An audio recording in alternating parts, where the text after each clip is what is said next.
ముగ్గులు పోటీకి వచ్చిన ప్రతి ఒక్కరికి కూడా నేను థ్యాంక్స్ చెప్పాలి సార్. నేను జస్ట్ 3 days బ్యాక్నే నేను ఈ ప్రోగ్రామ్ అనుకున్నానండి, ఆటోతో అనౌన్స్మెంట్ చేశాను. లేకుంటే ఇంకొక 10 days 15 days అయినా నేను టైం ఇచ్చి ఉంటే ఇంకా చాలా ఎక్కువ క్రౌడ్ వచ్చి ఉండేవాళ్ళు.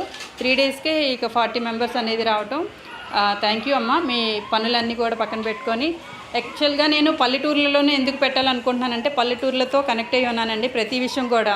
అండ్ నా యూట్యూబ్ ఛానల్ చూస్తే కనుక నేను వెళ్ళే ప్రతి ప్రోగ్రామ్ చేసే ప్రతి ఒక్క మనిషిని కూడా అందరూ కూడా పల్లెటూర్ల వాళ్ళే. నేను విలేజ్లో కంటే సిటీలో పెట్టమని కొంతమంది సలహా ఇచ్చారు. సిటీలో అందరూ పెడతారండి, కానీ ఇంత దూరం వచ్చి ఇంత ప్రయాసపడి చేసేవాళ్ళు చాలా తక్కువ మంది ఉంటారు. మరి వీళ్ళందరూ సిటీలోకి వచ్చి అయితే పార్టిసిపేట్ చేయలేరు కదా.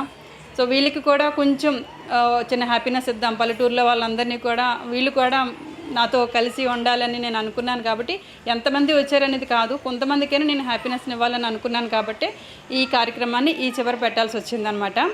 ప్రకృతిలో మన రోజు మన సామాజిక జీవితంలో మనం గడిపేటువంటి ఒక ప్రతి అంశంలో విషయాలనే మనకి పండగ రోజుల్లో చూపిస్తూ వచ్చారు. ఈ పండగను అర్థం చేసుకుని ఇంత దూరం మీరందరూ కూడా వచ్చి ఇక్కడ ముగ్గులు పెట్టడం అనేటువంటిది చాలా సంతోషించదగ్గ విషయం. ఇటువంటి కార్యక్రమాలు చేస్తున్నందుకు శ్రీదేవి గారిని అభినందిస్తున్నాను. పాల్గొన్న మీ అందరిని కూడా నేను అభినందిస్తూ, ఇందులో కృష్ణప్రసాద్ చెప్పినట్టు పాల్గొన్న ప్రతి వాళ్ళు ప్రశంసకు అర్హులే.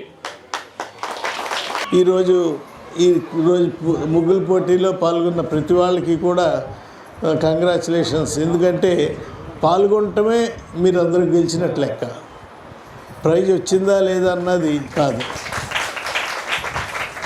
ప్రపంచంలో ఎవరికీ లేనటువంటి అత్యద్భుతమైన క్వాలిటీ కేవలం మన భారతదేశంలో ఉన్నటువంటి స్త్రీలకు మాత్రమే ఉంది. ముగ్గులు వేయటం అన్నది అంత ఈజీ కాదు. చుక్కలు వేసి ముగ్గులు కలపడం అన్నది బ్రిటిషర్స్కి కూడా అర్థం కాదు. ఈ టెక్నాలజీ అన్నది చాలామంది తలగొక్కునేవారు. అరే ఈ భారతదేశంలో ఉన్నటువంటి స్త్రీలు ఏంటి అత్యద్భుతంగా ముగ్గులు వేస్తారు, అలుకుతారు, వంట చేస్తారు, చీరకట్టు. ఈ చీరకట్టు చూస్తేనే పాశ్చాత్య దేశాలు అబ్బురిపోతూ ఉంటాయి, ఈ చీర ఎట్లా కట్టుకుంటారని చెప్పని. అందరికీ నమస్కారములు. అలాగే ఇక్కడ విచ్చేసి ముగ్గుల పోటీలో పార్టిసిపేట్ చేసిన సోదరిమణులందరికీ కూడా నా బెస్ట్ విషెస్ తెలియజేసుకుంటూ అందరికీ సంక్రాంతి శుభాకాంక్షలు. ఫస్ట్ ప్రైజ్ గోస్ టు రైతే రాజు అనే నినాదంతోని మంచి కాన్సెప్ట్ తో మొత్తం నవధాన్యాలు పెట్టి రైతు యొక్క మన సంక్రాంతి యొక్క అంతా కూడా మీరు బాగా ముగ్గులోని ఎలివేట్ చేసి చెప్పారు. 15,000 first praise.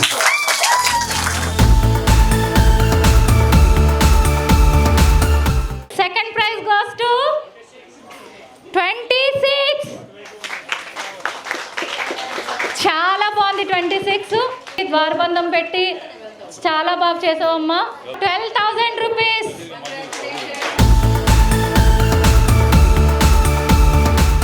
Third prize goes to 12, 12వ number.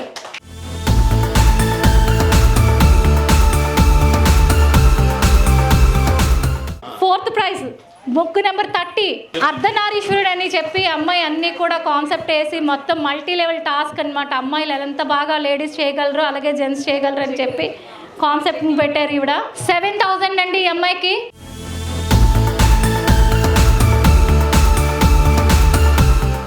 Sixth praise goes to 32, ముగ్గు నెంబర్ 32, 6,000 రూపీస్.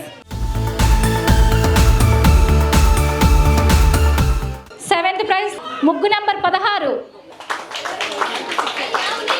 6,000 రూపీస్ అమ్మా. ఎయిత్ ప్రైజ్ 27, ఇది కూడా అమ్మాయి బొమ్మ వేశారు బ్యాక్ నుంచి సూర్యుని చూస్తూ. చాలా మంచి థీమ్ కాన్సెప్ట్ అండి ఇది కూడా. 6,000 రూపీస్. నైన్త్ ప్రైజ్ ముగ్గు నెంబర్ 41, 6,000 రూపీస్. 10th ప్రైజ్ 46, ముగ్గు నెంబర్ 6,000 రూపీస్ అండి. ఈ ముగ్గులు వేసిన వాళ్ళు ఎవరైతే ఉన్నారో అందరూ కూడా మీ మీ మీ ఇంట్లో ఇంకా వచ్చిన వారందరికీ కూడా నేను బ్లెస్ చేస్తున్నాను. ఇంకా ఇలాంటి ఆనందమైన కార్యక్రమాల్లో మీరు హ్యాపీగా మీరు ముందుకు వెళ్ళాలని, మీరు మీ కుటుంబ సభ్యులు మీ పిల్లలు చదువుకున్న పిల్లలు కూడా వచ్చి ఇక్కడ ముగ్గుల పోటీల్లో పాలు పంచుకున్నారు. Thank you. అండ్ పెద్దవాళ్ళు ఎలాగో వస్తారు, చిన్న చిన్న పిల్లలు కూడా ఇక్కడికి వచ్చి ముగ్గులు వేయడం నాకు చాలా సంతోషం అనిపించింది. సో అందరూ వెళ్ళేటప్పుడు హ్యాపీగా వెళ్ళాలని నేను కోరుకుంటూ అందరికీ కూడా మరొకసారి సంక్రాంతి శుభాకాంక్షలు. Thank you.